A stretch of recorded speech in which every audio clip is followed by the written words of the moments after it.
नमस्कार, स्वागत आपका के हरियाणा पे। मैं हूं आपके साथ रमेश जाखड़ और इस वक्त मैं मौजूद हूं ऐलनाबाद मंडी में। और ऐलनाबाद में मैं आपको तस्वीरें कुछ दिखा देना चाहूँगा कि एक साथ यहां पे सैकड़ों जो ट्रालियां हैं, किसान हैं, वो यहां पे आए हैं। और ये तमाम जो किसान हैं ये हरियाणा के नहीं बल्कि राजस्थान से हैं।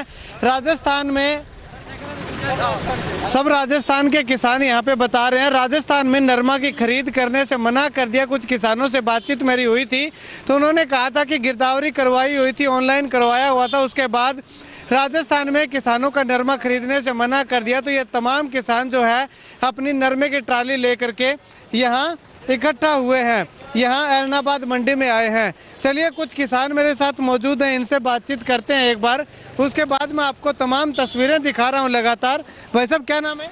राजपाल है जी, हरियाणा से हूँ मैं, मिठनपुरा गाँव से हूँ। परेशान हुआ, 4 दिन हो गया, 10 दिन कौन चलाई ट्राली, 200-300 ट्राली लाग रही है।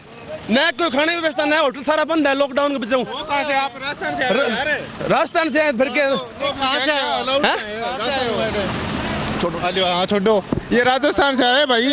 और यहाँ रहना में हमारे यहाँ बीमारी पैदा करेंगे यार, और क्या है इनको। हाँ, हम भी काम के बीच में पैसे जाएंगे ये। हाँ, तो ये एकदम से कैसे आ गए इतने? अरे हमें क्या, प्रशासन का फॉल्ट है। सरकार को बस इनको बस इनकम चाहिए। बॉर्डर पे ऐसे लोग बिठा रखे हैं इन्होंने जो ले दे करके दिपा रहे हैं, या सरकार की कोई इसमें मिली भगता, इसमें हमारे क्या मतलब है। लेकिन बीमार तो हम होंगे यहाँ से। हरियाणा में इतनी बीमारी नहीं अब तक है, लेकिन राजस्थान के लोग आकर के हमें कोरोना देंगे, बीमारी देंगे, और क्या है इनका। चलिए कुछ एक और किसान भी हमारे साथ मौजूद है। राजस्थान के किसानों से जो ट्रैक्टर पे बैठे हुए किसान हैं, इनसे बातचीत करने की कोशिश करते हैं कि आखिर ये जो आए हैं यहाँ पे किस मैसेज इनको मिला था या वैसे ही आए हैं। भाई साहब आप कहाँ से आए हो? हम 31 एनडीआर से। तो आप यहाँ कैसे आए हो? आपके पास मैसेज गया था कोई? नहीं, मैसेज तो नहीं गया हमारा। वैसे ही आ गए आप नरमा पे? हमारी वैसे गिरदावरी कराई हुई थी ऑनलाइन। अच्छा, ऑनलाइन गिरदावरी करवाई हुई थी, वो बिकी नहीं तो आप यहाँ आ गए। हाँ। अच्छा, तो आपको बॉर्डर पे रोका नहीं पुलिस ने? नहीं रोका।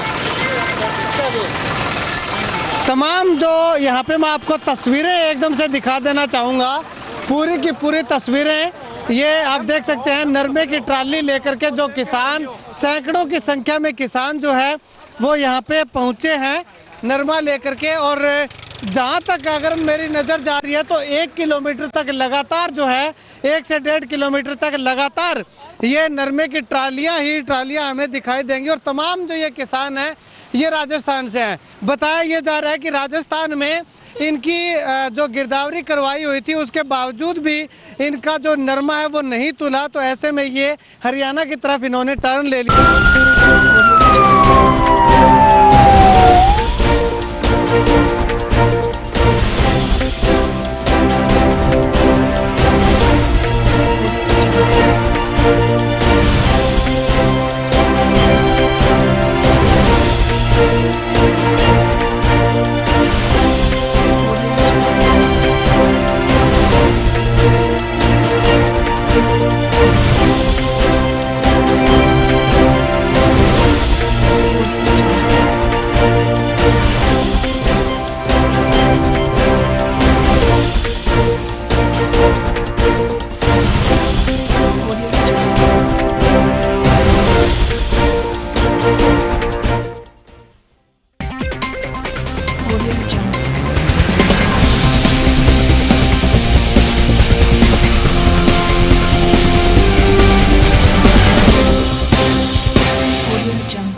क्या नाम है भाई साहब? मनीराम सर। कहाँ से हो आप? राउत सर से। राउत सर से। तो यहाँ पे कैसे लेके आए हो आप? नरमा लेके आए हो? नरमा लेकर। अच्छा, वहाँ यहाँ भी पे क्यों लेके आए हो? वहाँ बिकता नहीं है। क्यों, क्या कहते हैं सरकार? सरकार कहती है नहीं तुलाएंगे, नहीं तुलेगा। बस 10 ट्राली 4 ट्राली 5 ट्राली ऐसे नहीं तुलती है। अच्छा, यहाँ 100-150 तुलती है कल। 100-150 तुलती है। तो आपको यहाँ जो सीमा है हरियाणा राजस्थान की, तो वहाँ पे रोका नहीं नाके? नहीं रोका, किसान को रोकता ही नहीं है। अरे किसान को नहीं रोकता। एक साथ जब इतनी ट्रालियाँ इकट्ठी आई हैं तो भी नहीं पूछा कि नहीं, धीरे धीरे इकट्ठी नहीं है ये। अच्छा, आगे पीछे है ये। आगे पीछे आई है। चलिए, शुक्रिया आप ऐसा बातचीत के लिए।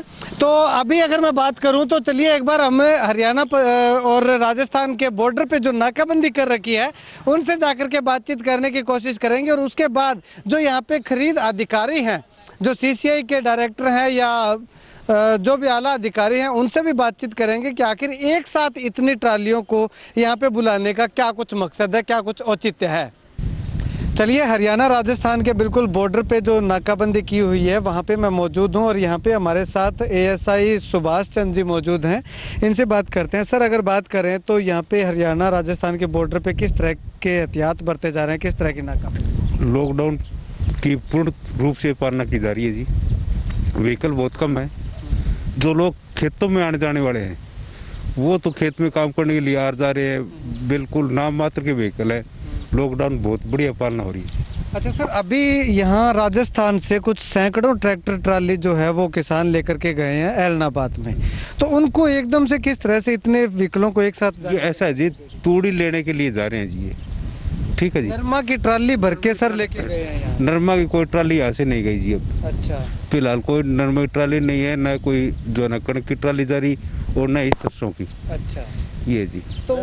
तो और भी कोई रास्ता है यहाँ से हरियाणा से? ये तो पता नहीं है, बाहर कोई कच्चे रास्ते है तो उनका तो पता नहीं है जी। अच्छा, अभी डंडेड़ा और करमशाना की जो बॉर्डर है हरियाणा राजस्थान की, दोनों गांव के बीच में, वहाँ पे हूँ, और यहाँ पे हमारे साथ एक हरियाणा पुलिस के जवान हैं, राजस्थान पुलिस के एक जवान हैं, उनसे बातचीत करते हैं। सर, क्या कुछ गाइडलाइन बॉर्डर क्रॉस करने वालों के लिए? यही है, जो हरियाणा से राजस्थान में आता है तो उनके लिए परमिशन चाहिए। एक दूसरे स्टेट में परमिशन के बिना नहीं जाने देते हैं। गृह विभाग की, कलेक्टर साहब की परमिशन चाहिए उसके लिए। बाकी बंद कर रखा है। अच्छा, तो सर अगर किसानों की बात करें तो किसान नरमा या कपास या गेहूं वगैरह उसके लिए आवश्यक वस्तुओं की पूर्ति के लिए जाने देते हैं। अच्छा, नरमे की ट्राली अब कोई खेत से नहीं, अपने घर से लेकर के आ रहा है। राजस्थान के रावतसर साइड से जो है वो सैकड़ों किसान वहाँ पे पहुंचे हैं, इस बॉर्डर से होकर के गए हैं, तो उनको क्यों नहीं रोका गया? सैकड़ों किसान गए हैं। नहीं, सैकड़ों तो इधर से नहीं गए, कोई ऐसा तो नहीं जाता। अच्छा, कितने गए हैं यहाँ से? यहाँ तो आज तो कोई ट्राली नहीं गई। कल कितने गए थे? कल भी नहीं कोई गई। अच्छा, मतलब जब से ये बंद वाला है ना, हाँ। जब से कोई ट्राली नहीं गई। जैसे हाँ, वो नहीं यानी गई। कि सारे किसान जो पहुंचे वो चोर रास्तों से पहुंचे होकर के? चोर हम तो नहीं कह सकते भी चोर रास्तों से गए हैं, क्योंकि लंबा चौड़ा क्षेत्र है। अच्छा, हम तो यहीं की कह सकते हैं अपने बॉर्डर की, यहाँ हम जो गाइडलाइन के हिसाब से काम करें। अच्छा, शुक्रिया सर बातचीत के लिए। तो यहाँ पे भी मैंने आपको दूसरी बॉर्डर जो है वहाँ की तस्वीरें दिखाई, यहाँ के कर्मचारियों से बातचीत की, तो यहाँ से भी कोई नरमे की ट्राली लेकर के किसान नहीं गए हैं, और ना ही यहाँ पे कर्मचारी जो है वो जाने देते हैं। तो कुल मिलाकर के कहूँ तो वो किसान आखिर गए हैं तो एलनाबाद मंडी के अंदर जो 300 से 400 किसान हैं वो आखिर गए कहाँ से हैं, कैसे गए हैं, ये एक सबसे बड़ा सवाल यहाँ पे खड़ा होता है। नरमे की खरीद पहले लॉकडाउन के अंदर बंद कर दी गई थी। उसके बाद जैसे डिपार्टमेंट से और भारत सरकार से इंस्ट्रक्शन आई, जिसकी गाइडलाइन मेरे ये सामने पड़ी है, मैं आपको पढ़कर बताता हूँ। इसमें क्या है, जो एग्रीकल्चर एंड रिलेटेड एक्टिविटीज़ हैं उनको वो फुली फंक्शनल रहेगी। कौन सी रहेगी? जैसे farmer operation and farmer working in the field. Number 2, जो agency engage in the procurement of agriculture produce including MSP। तो ये जो नरमा यहाँ पर परचेज किया जा रहा है एलनाबाद के अंदर, ये MSP पे परचेज किया जा रहा है और डायरेक्ट फ्रॉम फार्मर्स किया जा रहा है, और CCI द्वारा परचेज किया जा रहा है। मंडी में नहीं है, डायरेक्ट मार्केटिंग है इसकी, और किसानों को लाभ पहुँचाने के लिए MSP पे ये ख़रीदा जा रहा है, और ये एज़ पर इंस्ट्रक्शन ख़रीदा जा रहा है। लेकिन हमने क्या किया है भाई, हम एक बार इसमें हरियाणा के किसान भी हैं, 50-50 फार्मर की हमने लिमिट बांध दी है ताकि सोशल डिस्टेंसिंग हो, और वहाँ पर हमने उसकी जो मिल है उनसे अंडरटेकिंग भी ले ली है, जैसे कि मास्क है, सैनिटाइज़र है, सोशल डिस्टेंसिंग है, और ETC जो कि कोविड-19 के तहत इंस्ट्रक्शन है उसकी अंडरटेकिंग हमने उनसे ले ली है। तो ये राजस्थान में भी होगी, तो वहाँ पे किसान अपना नरमा क्यों नहीं बेचते? नहीं, राजस्थान का तो जैसे हमें तो हरियाणा का है ना, हमारे को हरियाणा में तो हमारे को इस तरह का बैन है नहीं CCI का। CCI का ये इंस्ट्रक्शन आई है भारत सरकार की, गृह मंत्रालय की, और DC साहब के माध्यम से हमारे को प्राप्त हुई है, और हमने SOP स्टैंडर्ड ऑपरेटिंग प्रोसीजर है वो अपना ली है, उसके तहत ये परचेज की जा रही है। सीमाबंदी सीमा पे हाँ, यहाँ भी हम होने के बावजूद भी यहाँ तक कैसे पहुँचे? सील तो उनको जैसे परचेज का पता लगा, अभी परचेज हो रही है तो फार्मर को इन्फॉर्मेशन तो हो ही जाती है, लेकिन यहाँ के हम जैसे प्रॉपर चेकिंग है, बॉर्डर पे भी चेकिंग होती है इनकी, यहाँ भी चेकिंग होती है। और यहाँ का जैसे वो फैक्ट्री में लाता है ना, तो क्रेन के माध्यम से डाला जाता है, लेबर नहीं है वहाँ पर, ना ये मनुष्यों की उसकी आदमियों की गैदरिंग है कोई, इसको आप चेक भी कर सकते हो एनी टाइम। और 50 आदमी की लिमिट बांधी है, ट्राली पे आता है, ट्रालियों के जैसे ना 20-20 फुट की डिस्टेंसिंग अपनाई हुई है। यहाँ पे हमने तमाम अधिकारियों से चर्चा की इस बारे में कि ये किसान आखिर राजस्थान से हरियाणा में इनकी एंट्री कैसे हुई। वैसे अगर हरियाणा का किसान राजस्थान में जाता है तो एंट्री मुझे नहीं लगता कि दी जाती है, बहुत कम चांस है कि उनको एंट्री दी जाती होगी। लेकिन राजस्थान से ये किसान जो है हरियाणा में एक साथ, वो भी 500 से 700 ट्रैक्टर ट्राली लेकर के एकदम से इकट्ठा हुए हैं, तो इनको आखिर एंट्री दी गई तो कैसे दी गई। हमने 2 जगह पे नाकाबंदी हुई थी, उन नाकाबंदी पे पुलिस कर्मचारियों से बातचीत की, उनका साफ तौर पे कहना है कि इस रास्ते से ये किसान जो है हरियाणा में एंट्री नहीं करके गए हैं, तो ऐसे में किसी चोर रास्ते से करके गए होंगे। और उन्होंने, अधिकारियों ने भी थोड़ी सी आशंका जताई है कि इस रास्ते से नहीं गए तो कहीं ना कहीं से तो हरियाणा में एंट्री की है। लेकिन जब हमने सेक्रेटरी से बात की, मार्केट कमेटी के सचिव से बात की, तो उनका वो भी कुछ खास जवाब इस पे नहीं दे पाए, इस मुद्दे पे कि आखिर राजस्थान से जो किसान है वो हरियाणा में कैसे पहुँचे। अब सबसे बड़ी बात है कि CCI इस कॉटन की खरीद कर रही है, तो ये CCI जो है ये सेंट्रल गवर्नमेंट की एक संस्था है, एक खरीद एजेंसी है, तो वो राजस्थान में भी खरीद कर रही है, हरियाणा में भी खरीद कर रही है। तो ऐसे में ये तमाम किसान जो है राजस्थान के रावतसर से के इलाके से ज़्यादातर किसान यहाँ पे पहुँचे हैं। तो सवाल ये उठता है कि इन्होंने राजस्थान में क्यों नहीं बेची अपनी फसल, क्यों नहीं नरमा वहाँ पे बेचा, ऐलनाबाद तक इतनी दूर तक लेके आने की क्या आवश्यकता थी। तो ये भी यहाँ पे भी एक सबसे बड़ा सवाल खड़ा सरकार पे होता है कि आखिर इनको हरियाणा और राजस्थान की जब बॉर्डर सील कर दी गई है तो इनको आखिर अनुमति कैसे दी गई। ऐसे में एक साथ से दूसरे प्रदेश से जो है वो 500 से 700 यानी कि 1000 के लगभग, एक ट्रैक्टर पे 2 किसान भी करें तो 1000 के लगभग किसान यहाँ पे इकट्ठा हुए हैं। तो क्या अब कोरोना नहीं होगा, अब कोरोना का संक्रमण नहीं फैलेगा?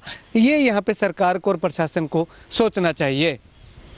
कैमरा सहयोगी सुनील के साथ रमेश जाखड़ के हरियाणा।